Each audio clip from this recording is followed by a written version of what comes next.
bagaimana caranya agar bisa membuka mata rakyat agar mereka sadar? Lalu Tirto menemukan jawabannya dengan tulisan.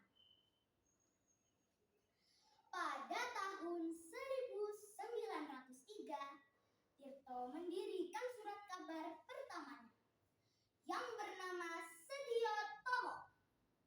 Melalui surat kabar itu, Tirto menulis segala hal tentang kebijakan-kebijakan Belanda yang tidak adil. Tirto juga mengungkapkan bagaimana bangsanya dijajah dan diserbu,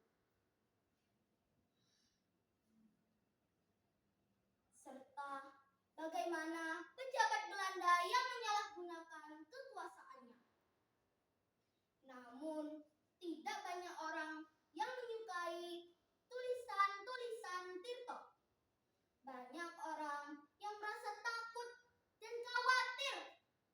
Salah satunya adalah teman dekat Tirto, seorang pemuda bernama Slamet. Suatu hari, mereka berdua duduk di sebuah warung kopi, membicarakan masa depan Indonesia.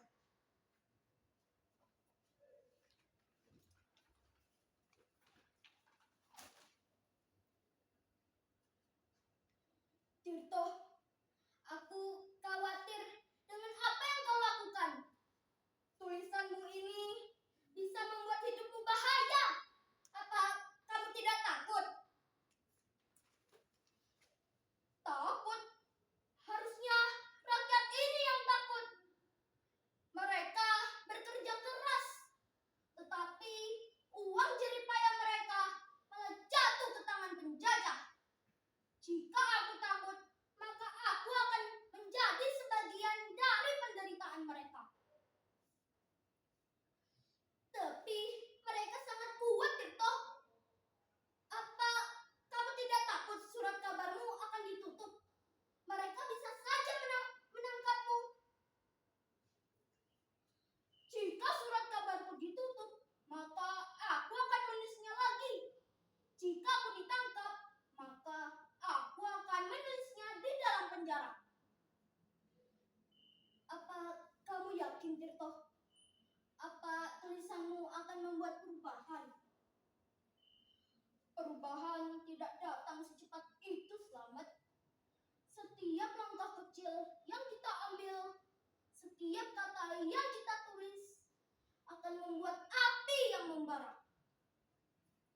Baiklah, Tirto. Aku mendukungmu. Aku akan terus membaca surat kabarmu. Semoga perjuanganmu tidak sia-sia. Tirto terus berjuang dengan semangat yang tak pernah pudar.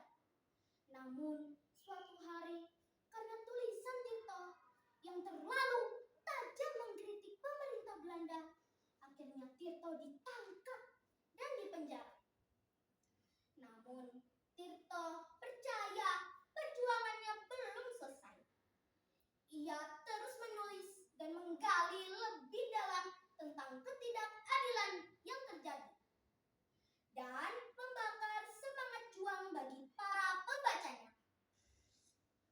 Teman-teman, kisah Tirto Adiswarjo ini mengajarkan kita untuk pantang menyerah dan terus berjuang.